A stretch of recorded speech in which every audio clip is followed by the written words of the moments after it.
السلام عليكم ورحمة الله وبركاته. نحمده ونصلي على رسوله الكريم، أما بعد، فأعوذ بالله من الشيطان الرجيم. بسم الله الرحمن الرحيم. رب اشرح لي صدري ويسر لي أمري واحلل عقدة من لساني يفقهوا قولي.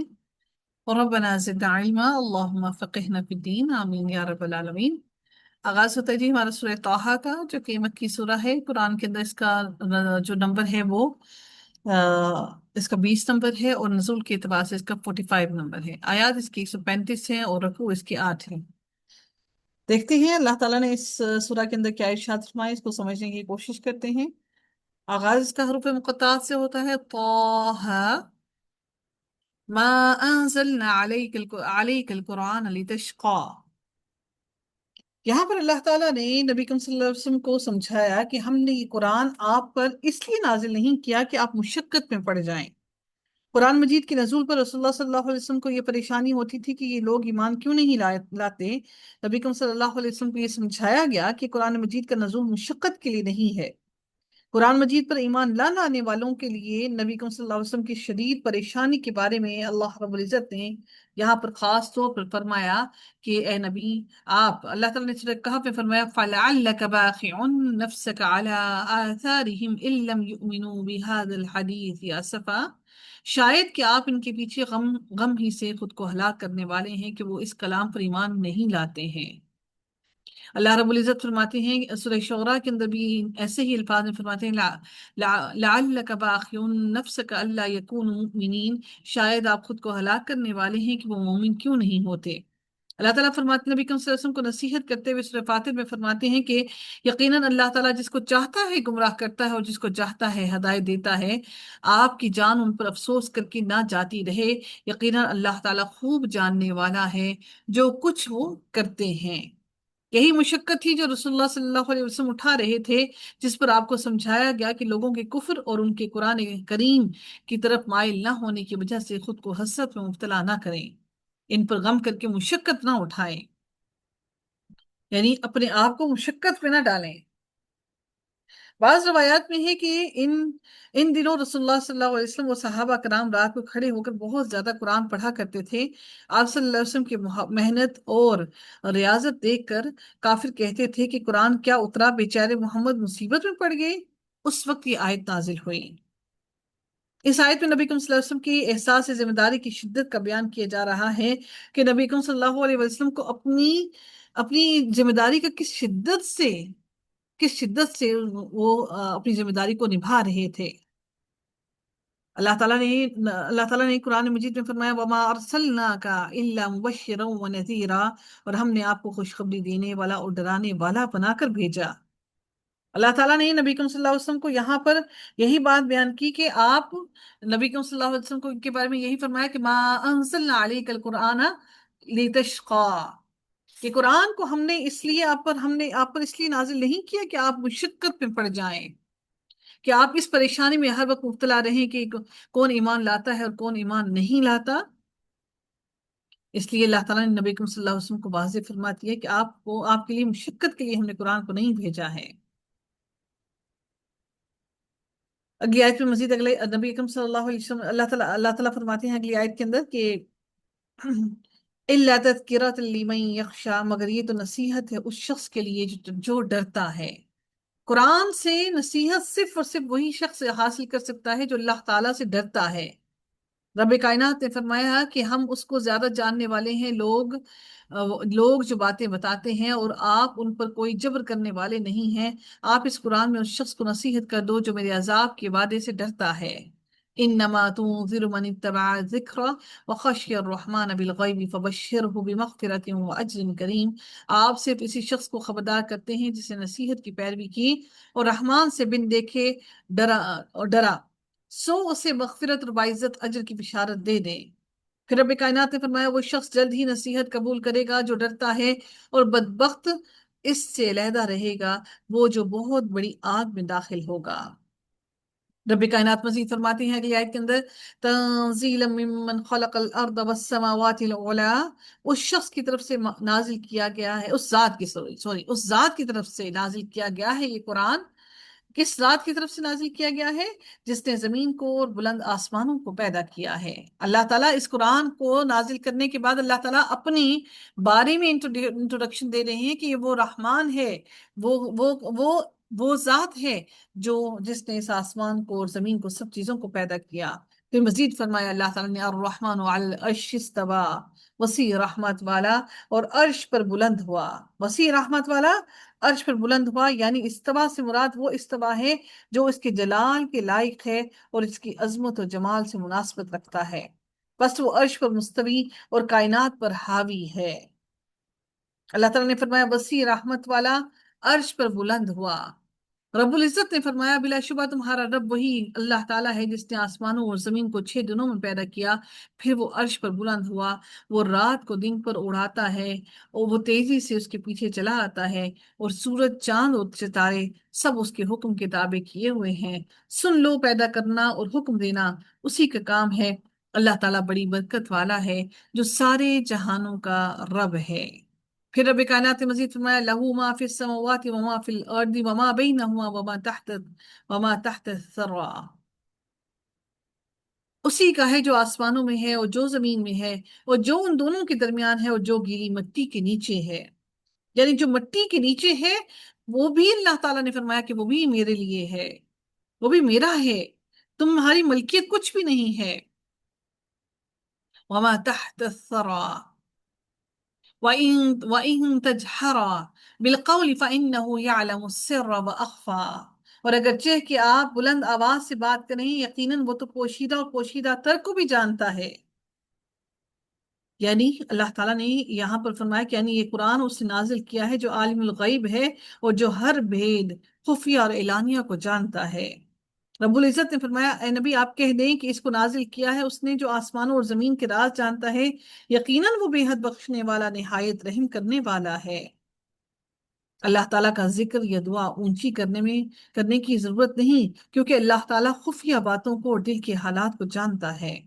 اللہ تعالیٰ دل کی باتوں سے زیادہ مخفی باتوں کو بھی جانتا ہے، یعنی قیامت تک واقع ہونے والے واقعات جو اللہ تعالیٰ نے لکھ رکھے ہیں وہ سب چیزوں سے واقف ہے، لیکن وہ ہماری آنکھوں سے پوشیدہ ہیں، وہ ہم سے مخفی ہیں، چھپے ہوئے ہیں۔ وہ ہر چیز کو جانتا ہے۔ السر و اخفا، السر سے مراد کیا ہے؟ یعنی پوشیدہ کلام جو ہم نہیں جانتے، وہ اخفا اور پوشیدہ تر کو بھی، ایک تو پوشیدہ ہے نا، اور ایک پوشیدہ تر کو، یعنی خفی سے خفی تر بات جو انسان کے دل میں ہوتی ہے۔ ایک ہوتا ہے پوشیدہ جو چھپائی گئی ہو بات، اور ایک ہوتا ہے جو انسان کے ابھی دل میں کیا، وہ انسان کے وہم و گمان میں کہیں، یعنی کہ پوشیدہ سے پوشیدہ تر بات۔ السر سے مراد وہ خیال ہے جو انسان کے دل میں آتا ہے، اور اخفا سے مراد وہ خیال ہے جسے ابھی دل میں آنا ہے اور ابھی تک وہ دل میں آیا نہیں ہے۔ اللہ اس سے بھی واقف ہے، سبحان اللہ۔ اللہ رب العزت نے فرمایا فَإِنَّهُ يَعْلَمُ السِّرَّ وَأَخْفَى، وہ پوشیدہ سے اور پوشیدہ تر سے بھی واقف ہے، یعنی ابھی وہ بات ابھی دل میں اٹھی ہی نہیں، اللہ تعالیٰ اس سے بھی واقف ہے، اللہ تعالیٰ اس کو بھی جانتا ہے۔ رب کائنات نے فرمایا اور بلا شبہ یقیناً ہم نے انسان کو پیدا کیا ہے اور ہم ان کو جانتے ہیں جن کا وسوسہ اس کا نفس ڈالتا ہے۔ وَنَحْنُ أَقْرَبُ إِلَيْهِ مِنْ حَبْلِ الْوَرِيدِ، اور ہم رگ جان سے بھی زیادہ اس کے قریب ہیں۔ اللہ تعالیٰ فرماتے ہیں وہ تمہیں اس وقت سے زیادہ جاننے والا ہے جب اس نے تمہیں زمین سے پیدا کیا، اور جب تم اپنی ماؤں کے پیٹوں میں بچے تھے، سو اپنے نفس کی پاکیزگی کے دعوے نہ کرو، وہ زیادہ جاننے والا ہے اس کو جس نے تقوی اختیار کیا۔ پھر رب کائنات سورہ ملک میں فرماتے ہیں وَأَسِرُّوا قَوْلَكُمْ أَوِ اجْهَرُوا بِهِ إِنَّهُ عَلِيمٌ بِذَاتِ الصُّدُورِ، اور تم اپنی بات چھپاؤ یا اس کو ظاہر کر دو، یقیناً وہ تو سینوں والی باتوں کو بھی جانتا ہے اور خوب جانتا ہے۔ اللہ وہ ہے، اللہ لا الہ الا ہو، لہ الاسماء الحسنی، اللہ تعالیٰ وہ ہے جس کے سوا کوئی معبود نہیں، اس کے لیے بہترین نام ہیں، تمام صفات کے نام ہیں۔ یہ کچھ صفات ہیں جن سے ہم واقف ہیں اور کچھ صفات ہیں جن سے ہم واقف بھی نہیں، تمام کے تمام اچھے نام، بہترین نام اللہ تعالیٰ کے لیے ہیں۔ نبی کریم صلی اللہ علیہ وسلم نے فرمایا کہ اللہ تعالیٰ کے ایک کم 100 نام ہیں، یعنی 99، جو شخص ان کو یاد کرے گا وہ جنت میں داخل ہوگا۔ پھر کیوں نہ ہم اللہ تعالیٰ کے ناموں کو یاد کریں۔ صرف یاد کرنا نہیں کافی، بلکہ ان پر عمل کرنا بھی ضروری ہے، یعنی ان خاصیتوں کو، ان صفات کو اپنانا بھی ضروری ہے۔ صرف یہ نہیں کہ آپ رحیم نام یاد کر لیں لیکن کسی پر رحم نہ کریں، تو اس نام کو یاد کرنے کا فائدہ کچھ نہیں ہے۔ اپنے اندر ان صفات کو لانے کی بھی کوشش کیجئے۔ اللہ تعالیٰ کی ساری صفاتی نام ہیں۔ پھر رب کائنات نے فرمایا وَهَلْ أَتَاكَ حَدِيثُ مُوسَى، اور کیا آپ کو موسیٰ کی خبر پہنچی؟ رب العزت نے قصے کی تعظیم کی خاطر سوال کیا ہے کہ کیا آپ جانتے ہو کہ آپ کے پاس خبر پہنچی ہے موسیٰ علیہ السلام کی؟ قرآن مجید میں اللہ تعالیٰ نے نبیوں کے واقعات کو تفصیل سے بیان کیا، کچھ نبیوں کے واقعات کو تفصیل سے، کچھ کو صرف نام دے کر بلا دیا۔ اللہ تعالیٰ فرماتے ہیں کہ اور ہم رسولوں کے واقعات میں سے ہر چیز آپ کو سنا رہے ہیں جس کے ساتھ ہم آپ کا دل مضبوط کرتے ہیں، اور آپ کے پاس اس معاملے میں حق آ گیا اور ایمان والوں کے لیے نصیحت اور یاد دہانی ہے۔ یعنی یہ جو اللہ تعالیٰ نے قرآن میں واقعات نازل کی تاکہ نبی کے دل کو مضبوط کر سکے، تاکہ ان کے دل کو ایک امید لگ سکے کہ وہ بھی مشقت میں آ کر انہوں نے یہ ساری معاملات کو کیا اور یہ ساری مشقتیں خود پر برداشت کی۔ پھر رب کائنات فرماتی اذ رآ نارا فقال لأهلهم كثوا انی آنست نارا لعلی آتیکم منها فقبس او اجد علی النار ہدا۔ جب اس نے ایک آگ دیکھی تو اپنے گھر والوں سے کہا ٹھہرو، یقیناً میں نے ایک آگ دیکھی ہے، شاید کہ میں اس میں سے تمہارے لیے کوئی انگارہ لے آؤں یا اس آگ میں کوئی رہنمائی پاؤں، یعنی کوئی راستہ دیکھ لوں اس آگ سے، ٹھہرو تھوڑی دیر کے لیے۔ سیدنا موسیٰ علیہ السلام نے اپنی بیوی سے کہا میں آگ کے پاس جاتا ہوں اور کوئی جلتا ہوا انگارہ لے آؤں گا جس سے تم آگ تاپ سکو، یا پھر کوئی ایسی چیز مل جائے وہاں سے کہ جہاں سے میں رہنمائی حاصل کر سکوں۔ اب وہاں سے ان کو رہنمائی کیا ملی؟ اللہ تعالیٰ نے ان کو نور وحی عطا کیا، یہ رہنمائی ان کو عطا کی، ان کے دل کو روشن کر دیا۔ اللہ تعالیٰ نے ان کو صراط مستقیم کی طرف رہنمائی کی۔ پھر اللہ تعالیٰ کی آیت میں مزید ارشاد فرماتے ہیں کہ وَلَمَّا أَتَاهَا نُودِيَ يَا مُوسَىٰ، پھر جب وہ اس کے پاس آیا تو آواز دی گئی اے موسیٰ، بلایا گیا ان کو، حضرت موسیٰ علیہ السلام کو۔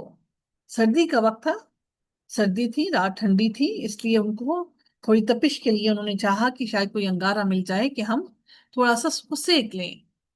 اس آواز کی کیفیت سے متعلق بہت زیادہ بحثیں ہوئی ہیں، بہت زیادہ بحثیں کی گئیں کہ یہ آواز کس طرح کی تھی، اس ندا کی کیفیت کیا تھی، یا پھر ان کے دل میں یہ بات آئی، ان کو یہ بات دل میں ان کی آئی۔ ہم ان تمام چیزوں سے واقف نہیں ہیں کہ اللہ تعالیٰ نے ان کو کیسے پکارا، ان کو آواز کیسے سنائی دی، وہ آواز کیسی تھی، نہ ہی نبی کریم صلی اللہ علیہ وآلہ وسلم نے ہمیں بتایا اور نہ ہی حضرت موسیٰ علیہ السلام نے بتایا۔ اس لیے یہ غیب کی باتیں ہیں۔ بہتر یہ ہے کہ ان بحث و مباحثہ میں پڑھنے سے بہتر یہی ہے کہ ہم بس اتنا جان لیں کہ اللہ تعالیٰ نے ان کو پکارا، کیسے پکارا، ہمیں اس بحث و مباحثہ میں پڑھنے کی ہرگز ضرورت نہیں ہے۔ رب کائنات نے فرمایا انی انا ربک فخلع نعلیک، یقیناً میں ہی تمہارا رب ہوں، بس اپنے جوتے اتار دو۔ انک بالوادی المقدس طوی، یقیناً تم وادی مقدس طویٰ میں ہو، یعنی طویٰ نام ہے اس میدان کا جو جزیرہ نمائے سینا میں کوئی سینا کے عین دامن میں واقع ہے۔ اللہ تعالیٰ نے جس طرح بعض وقت دوسرے وقتوں میں افضل اور اشرف رکھے ہیں، مثلا ماہ رمضان سال کے دوسرے مہینوں سے افضل ہے، جمعہ کا دن جو ہے وہ باقی ہفتے کے دنوں پر افضل ہے، اسی طرح سے اللہ تعالیٰ نے بعض مقامات کو بھی دوسرے مقامات پر افضل قرار دیا، جیسے سرزمین مکہ، شہر مدینہ، وادی سینا بھی ایسے ہی مقامات میں شامل ہیں جن کو اللہ تعالیٰ نے مقدس بنایا ہے۔ اور فضیلت کا یہ قانون اللہ تعالیٰ نے اللہ تعالیٰ نے خود دیا کہ یہ تمام چیزیں اللہ تعالیٰ نے ان چیزوں کو فضیلت عطا کی۔ اللہ تعالیٰ کا یہ حکم اللہ تعالیٰ نے کیا، اور پس اپنے جوتے اتار دو، یقیناً تم وادی مقدس طویٰ میں ہو۔ یہ حکم تعظیم کے لیے تھا، یہ حکم وادی کی پاکیزگی کے لیے تھا، یہ حکم اس لیے تھا کہ وادی کی پاکیزگی کے اثرات ننگے پاؤں زیادہ جذب ہو سکتے تھے۔ اگر وادی کی تقدیس کے لیے کوئی اور چیز نہ ہوتی، تب بھی سیدنا موسیٰ کلیم اللہ کو مناجات کے لیے چن لینا ہی کافی تھا۔ بہت سے مفسرین نے کہا کہ اللہ تعالیٰ نے سیدنا موسیٰ علیہ السلام کو جوتے اتارنے کا اس لیے حکم دیا تھا کیونکہ وہ گدھے کی کھال سے بنے ہوئے تھے۔ اللہ تعالیٰ اس بہتر جانتے ہیں کہ اس کے پیچھے کیا معاملہ تھا، ہم اس چیز سے واقف نہیں ہیں۔ وادی مقدس طویٰ کے بارے میں رب العزت نے فرمایا کہ جب اس کے رب نے اسے مقدس وادی طویٰ میں پکارا، وَأَنَا اخْتَرْتُكَ فَاسْتَمِعْ لِمَا يُوحَىٰ، اور میں نے تمہیں چن لیا ہے، پس جو وحی کی جا رہی ہے اسے غور سے سنو۔ جو تمہاری طرف وحی کی جا رہی ہے اس کو غور سے سنو، یعنی وحی کان لگا کر سنی جائے تو ہی اس کا حق ادا ہو سکتا ہے۔ وحی کے سننے کا فائدہ بھی تبھی ہوتا ہے جب انسان پوری کی پوری توجہ سے سنے۔ آپ سوچئے اس بات کو کہ آپ اگر قرآن کو سنتے ہیں، پورا غور لگا کر نہیں سنتے، تو یقیناً آپ اس کا حق ادا نہیں کرتے۔ اسی لیے اللہ نے فرمایا، کیا فرمایا کہ غور سے سنو۔ جو میں تمہاری طرف تمہاری طرف نازل کیا جا رہا ہے، وہی بھیجی جا رہی ہے، اس کو غور سے سنو۔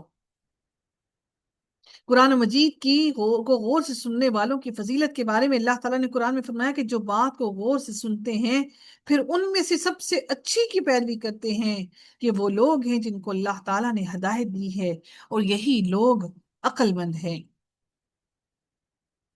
توجہ سے سننے کے آداب کیا ہیں کہ جسم کے اعضاء کو سکون حاصل ہو، نظر جھکانا، کانوں کا اس کی جانب جھکاؤ ہونا، کانوں کو اس جانب مڑ جانا، اپنے کانوں کو مکمل طور پر متوجہ ہو کر اس بات کو سننا، دل کی بھی حاضری، یہ نہ ہو کہ آپ سن رہے ہوں، پڑھ رہے ہوں اور آپ کا دل حاضر نہ ہو وہاں پر، ایسے قرآن کا ہرگز حق ادا نہیں ہوتا۔ دل کا بھی حاضر ہونا لازم ہے۔ رب العزت نے قرآن مجید کو توجہ سے سننے کا حکم دیا ہے۔ اللہ تعالیٰ نے فرمایا وَإِذَا قُرِئَ الْقُرْآنُ فَاسْتَمِعُوا لَهُ وَأَنصِتُوا لَعَلَّكُمْ تُرْحَمُونَ، اور جب قرآن پڑھا جائے تو اسے توجہ سے سنو اور خاموش رہو تاکہ تم پر رحم کیا جائے۔ جب خاموشی سے توجہ سے نہیں سنو گے تو اللہ تعالیٰ بھی رحم نہیں کرے گا۔ اللہ تعالیٰ کے رحم کرنے کا طریقہ کیا ہے کہ اللہ تعالیٰ رحم کرے گا تو ہی ہدایت ملے گی، اللہ رحم نہیں کرے گا تو ہدایت بھی نہیں ملے گی۔ دماغ کہیں اور، دل کہیں اور، کان کہیں اور، تو ہماری جسم کے تمام اعضاء کو ایکٹیو ہونا ضروری ہے۔ اس طرح قرآن کا حق ادا نہیں ہوتا۔ سفیان بن عیینہ کا قول ہے کہ پہلے علم کو غور سے سننا، پھر فہم، پھر حفظ پر عمل، اور پھر نشر کرنا ہے کہ علم ہے۔ جب غور سے سنا نہیں پھر فہم کیسے حاصل ہوگا؟ پھر رب کائنات نے مزید فرمایا اننی انا اللہ لا الہ الا انا فاعبدنی واقم الصلاۃ لذکری، یقیناً میں ہی اللہ ہوں، میرے سوا کوئی معبود نہیں، سو تم میری عبادت کرو اور میری یاد کے لیے نماز قائم کرو۔ سیدنا ابو ہریرہ سے روایت ہے کہ رسول اللہ صلی اللہ علیہ وسلم جس وقت غزوہ خیبر سے واپس ہوئے تو وہ ایک رات چلتے رہے، یہاں تک کہ جب آپ کو نیند کا غلبہ ہوا تو رات کے آخری حصے میں اترے اور سیدنا بلال سے فرمایا تم آج رات پہرا دو، تو سیدنا بلال نے نماز پڑھنی شروع کر دی، جتنی نماز ان سے پڑھی جا سکتی، اور رسول اللہ صلی اللہ علیہ وسلم اور آپ کے صحابہ کرام سو گئے۔ پھر جب فجر کا وقت قریب ہوا تو سیدنا بلال رضی اللہ تعالیٰ عنہ نے صبح طلوع ہونے والی جگہ کی طرف اپنا رخ کر کے اپنی اونٹنی سے ٹیک لگائی، تو سیدنا بلال پر بھی نیند کا غلبہ ہو گیا۔ پھر نہ ہی رسول اللہ صلی اللہ علیہ وسلم بیدار ہوئے اور نہ ہی سیدنا بلال اور نہ ہی صحابہ کرام میں سے کوئی بیدار ہوا، یہاں تک کہ دھوپ ان پر آ گئی تو رسول اللہ صلی اللہ علیہ وسلم ان میں سے سب سے پہلے بیدار ہوئے تو رسول اللہ صلی اللہ علیہ وسلم نے دھوپ دیکھی تو گھبرا گئے اور فرمایا، اے بلال، تو سیدنا بلال رضی اللہ تعالیٰ عنہ نے عرض کیا، اے اللہ کے رسول، میرے ماں باپ آپ پر قربان، میرے نفس کو بھی اسی نے روک لیا جس نے آپ کے نفس مبارک کو روک لیا۔ پھر آپ صلی اللہ علیہ وسلم نے فرمایا، یہاں سے کوچ کرو۔ پھر کچھ دور چلے، پھر رسول اللہ صلی اللہ علیہ وسلم نے وضو فرمایا اور سیدنا بلال رضی اللہ تعالیٰ عنہ کو حکم فرمایا۔ پھر انہوں نے نماز کی اقامت کی کہی اور آپ نے ان کو صبح کی نماز پڑھائی۔ جب نماز پوری ہو گئی تو آپ صلی اللہ علیہ وآلہ وسلم نے فرمایا، جو آدمی نماز پڑھنی بھول جائے تو جب اسے یاد آ جائے تو اسے چاہیے کہ وہ اس نماز کو پڑھ لے، کیونکہ اللہ تعالیٰ نے فرمایا، وَأَقِمِ الصَّلَاةَ لِذِكْرَى، اور میری یاد کے لیے نماز قائم کرو، یعنی میری یاد کے لیے نماز قائم کرو، کہ جو نماز قائم کی جاتی ہے اللہ تعالیٰ کی یاد کے لیے، اس کو یاد کرنے کے لیے، اس سے ملاقات کرنے کے لیے نماز قائم کی جاتی ہے۔ سورہ اعلیٰ میں اللہ تعالیٰ نے فرمایا، وَذَكَّرَ اسْمَ رَبِّهِ فَصَلَّى، یقیناً کامیاب ہو گیا وہ جو پاک ہو گیا اور اس نے اپنے رب کا نام یاد کیا پھر اس نے نماز پڑھی۔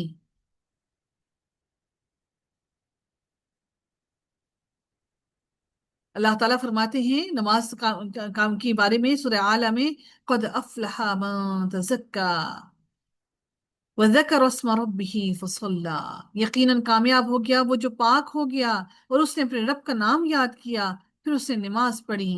نماز ہی جو سکون اور اطمینان کا ذریعہ ہے، انسان کے دل کو بے چینی سے پاک کرتا ہے، ذہنی پریشانیوں میں سے مبتلا جو ہوتا ہے اس کو پاک کر دیتا ہے۔ اور جب انسان دنیا کی ہر فانی چیز کے ساتھ دل لگا کر بیٹھا ہوتا ہے تو یقیناً یہ وہ نماز ہی ہے جو اس انسان کو اس فانی دنیا میں دل لگانے سے دور کرتی ہے۔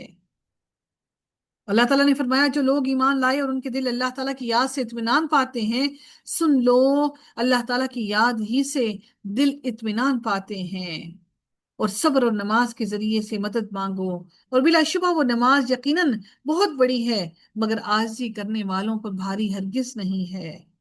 اللہ تعالیٰ ہم سب کو عاجزی نصیب فرمائے، نماز کو اس کے اوقات میں پڑھنا نصیب فرمائے، ہماری نمازوں میں خشوع اور خضوع پیدا کریں۔ اللہ تعالیٰ ہماری نسلوں کو نمازوں کا پابند بنا دے، نمازوں کی حفاظت کرنے والا بنا دے۔ اللہ تعالیٰ فرماتے ہیں، کیا آپ نے نہیں دیکھا کہ یقیناً اللہ تعالیٰ ہی کو سجدہ کرتا ہے جو کچھ آسمانوں میں ہے اور جو زمین میں ہے، سورج اور چاند اور تارے اور پہاڑ اور درخت اور جانور، اور بہت سے لوگ بھی، اور بہت سے لوگ ایسے بھی ہیں جن پر عذاب ثابت ہو چکا ہے، اور جسے اللہ تعالیٰ ذلیل کر دیتا ہے اسے پھر کوئی عزت دینے والا نہیں۔ یقیناً اللہ تعالیٰ جو چاہتا ہے کرتا ہے۔ اسلام کی نماز انسانوں کو دوسری تمام مخلوقات کی طرح اطاعت اور بندگی کی دعوت دیتی ہے۔ اللہ تعالیٰ نے فرمایا کہ بلا شبہ انسان کم ہمت پیدا کیا گیا ہے، جب اس کو تکلیف پہنچتی ہے تو گھبرا جانے والا ہوتا ہے، اور جب اسے بھلائی پہنچتی ہے تو بہت دور، بہت روکنے والا ہوتا ہے، مگر وہ نمازی جو اپنی نماز کی ہمیشہ پابندی کرنے والے ہیں۔ انسان کو نماز اخلاقی کمزوریوں سے بچاتی ہے، نفسیاتی برائیوں سے ہٹاتی ہے، روحانی طور پر انسان کو مضبوط کرتی ہے۔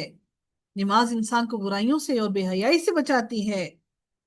اللہ تعالیٰ فرماتے ہیں، آپ تلاوت کرو اس کتاب میں سے جو آپ کی طرف وحی کی گئی ہے، اور نماز قائم کرو، یقیناً نماز بے حیائی اور برے کاموں سے روکتی ہے، اور اللہ تعالیٰ کا ذکر یقیناً بہت بڑا ہے، اور جو کچھ تم کرتے ہو اللہ تعالیٰ اس کو بخوبی جانتا ہے۔ اللہ تعالیٰ فرماتے ہیں، ان الساعة آتیۃ اکاد اخفیہا لتجزا کل نفس بما تسعی، یقیناً قیامت آنے والی ہے، قریب ہے کہ میں اسے چھپاؤں تاکہ ہر شخص کو اس کا بدلہ دیا جائے، اور جو اس کی کوشش، جو اس نے کوشش کی اس کا پورا پورا اس کو بدلہ دیا جائے۔ یعنی رب العزت نے فرمایا کہ میں قیامت آنے کی صحیح تاریخ کو چھپائے ہوئے ہوں، اکاد اخفیہا، اس کی صحیح تاریخ کو چھپائے ہوئے ہوں، اور یہ راز کسی پر ظاہر نہیں کرتا۔ رب کائنات مزید اگلی آیت میں فرماتے ہیں فَلَا يَصُدَّنَّكَ عَنْهَا مَن لَّا يُؤْمِنُ بِهَا وَاتَّبَعَ هَوَاهُ فَتَرْدَىٰ، سو تمہیں اس سے روک نہ دے کوئی شخص جو اس پر ایمان نہیں لایا اور اپنی خواہش کے پیچھے لگا ہوا ہے، بس تم ہلاک ہو جاؤ گے۔ اگر تم اپنی خواہشات کی اتباع کرنے لگ گئے تو خواہشات، نفس جو ہے وہ ایک جانور ہے، وہ جانور یقیناً تمہیں گمراہی کی طرف ہی لے کر جائے گا، وہ تمہیں تباہ و برباد کر کے چھوڑے گا۔ وَمَا تِلْكَ بِيَمِينِكَ یا موسیٰ، اے موسیٰ یہ تمہارے دائیں ہاتھ میں کیا ہے؟ کہ اللہ تعالیٰ نے پوچھا حضرت موسیٰ علیہ السلام سے۔ قال، موسیٰ علیہ السلام نے کہا، ہی عصایا، یہ میری لاٹھی ہے، اتوکأ علیہا واہش بہا علی غنمی ولی فیہا مآرب اخری، یہ میری لاٹھی ہے، میں اس پر ٹیک لگاتا ہوں اور میں اس کے ساتھ اپنی بکریوں پر پتے جھاڑتا ہوں، اور اس میں میرے لیے اور بھی کئی ضرورتیں ہیں۔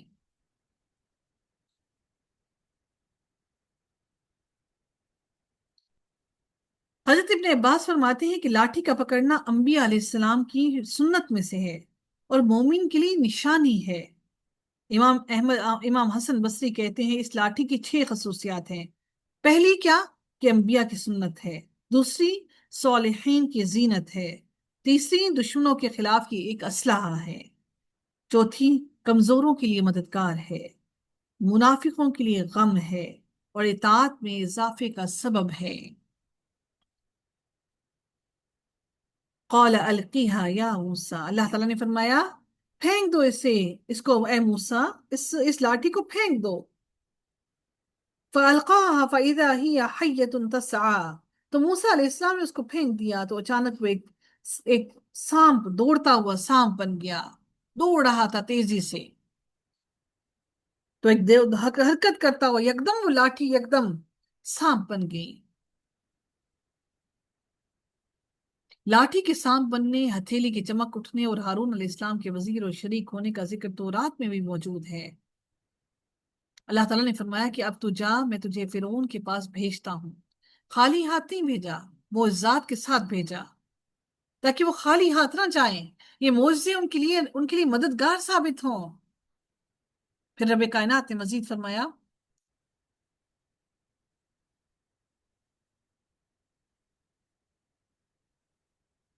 قال قال خذها ولا تخف سنعيدها سیرتها الاولى، اللہ تعالیٰ نے فرمایا اس کو پکڑو اور ڈرو مت، جلد ہی ہم اسے اس کی پہلی حالت میں لوٹا دیں گے۔ کس پہ؟ یعنی واپس لاٹھی بنا دیں گے۔ اللہ تعالیٰ چاہتے تھے کہ عصا کو دوبارہ اپنی اصلی حالت پر لے آئیں تاکہ معجزہ دوسری شکل میں ظاہر ہو جائے۔ یہ زندگی سے موت تک کا سفر تھا۔ دیکھیے کیا بہترین بات کہ چلتا ہوا زندہ سانپ، اور جب انہوں واپس ان کو ان کے ہاتھ میں لایا، زندگی سے موت تک کا سفر کیا تھا کہ واپس بے جان لاٹھی بن گیا۔ سبحان اللہ، یہ آنکھوں پر جادو نہیں کیا گیا تھا بلکہ یہ حقیقت تھی، یہی تو وہ بڑا معجزہ تھا۔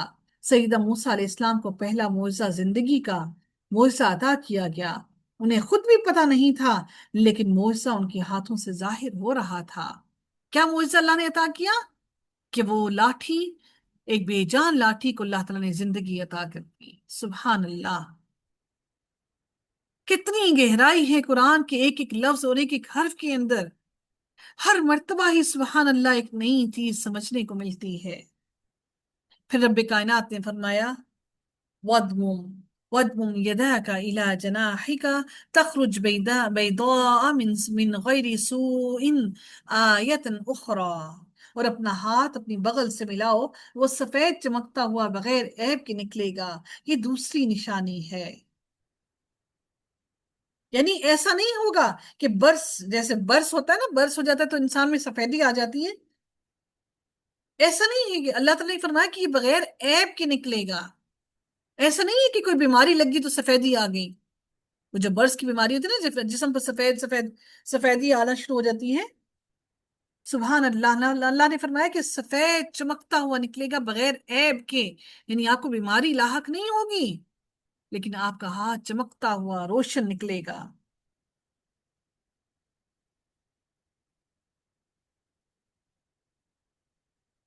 اللہ تعالیٰ نے سورہ قصص میں فرمایا اپنا ہاتھ اپنے گریبان میں ڈالو، بغیر کسی عیب کے سفید چمکتا ہوا نکلے گا، اور خوف سے بچنے کے لیے اپنا بازو اپنے ساتھ ملا لو، سو یہ تمہارے رب کی طرف سے وہ دلیلیں ہیں، یہ دو دلیلیں ہیں تمہارے رب کی طرف سے فرعون اور اس کے سرداروں کے لیے، یقیناً وہ بڑے ہی نافرمان لوگ ہیں۔ پھر میرے رب نے مزید فرمایا لِنُرِيَّكَ مِنْ آيَاتِنَا الْكُبْرَى، تاکہ ہم تمہیں اپنی بڑی نشانیوں میں سے کچھ دکھائیں۔ سبحان اللہ، یعنی اللہ تعالیٰ کی نشانیاں تو اس سے بھی کئی گنا زیادہ ہیں، ہم اپنی بڑی بڑی نشانیاں کو ہم تمہیں مشاہدہ کروائیں، اور تمہارے دل کو اطمینان عطا کریں، اور آپ کے علم میں اضافہ کریں، تاکہ آپ کو اپنی حفاظت اور نصرت کا یقین ہو جائے، اور آپ کا بھروسہ اللہ تعالیٰ پر اور توکل مزید بڑھ جائے۔ رب کائنات نے مزید فرمایا اذهب الى فرعون انه طغى، اب تم فرعون کے پاس جاؤ، یقیناً اس نے سرکشی کی ہے۔ کیوں؟ کیونکہ اس نے خود کو رب بنا لیا، اپنے آپ کو، اور سب کو کہتا کہ مجھے سجدہ کرو، میں ہوں رب تمہارا، میں ہوں رب تمہارا، اور میں ہی ہوں جو تمہیں زندگی اور موت دینے پر قدرت رکھتا ہوں۔ اللہ تعالیٰ نے وہ معجزہ حضرت موسیٰ علیہ السلام کو دیا، زندگی اور موت، یعنی زندگی اور موت کا معجزہ دیا، لیکن حضرت موسیٰ علیہ السلام نے پھر بھی کہا کہ میں رب نہیں ہوں، یہ ان لوگوں کو سکھانے کے لیے، بتانے کے لیے کہ رب تو کوئی اور ہے جس سے مجھے یہ معجزات عطا کیے۔ اللہ تعالیٰ ہمارے دلوں میں تقوی عطا کرے، اللہ تعالیٰ ہم سب کو تقوی نصیب کرے اور ایمان پر چلنا نصیب کرے۔ اللہ تعالیٰ ہماری تمام اعمال کو اپنی رضا کے مطابق ڈھال لے، اپنی خشیت نصیب فرمائے، آمین یا رب العالمین۔ وآخر دعوانا الحمد للہ رب العالمین، صلی اللہ تعالی علی خیرہ خلقہ اجمعین، برحمتک یا ارحم الراحمین، سبحانک اللہم وبحمدک، نشہد ان لا الہ الا انت، نستغفرک ونتوب الیک۔ السلام علیکم ورحمۃ اللہ وبرکاتہ۔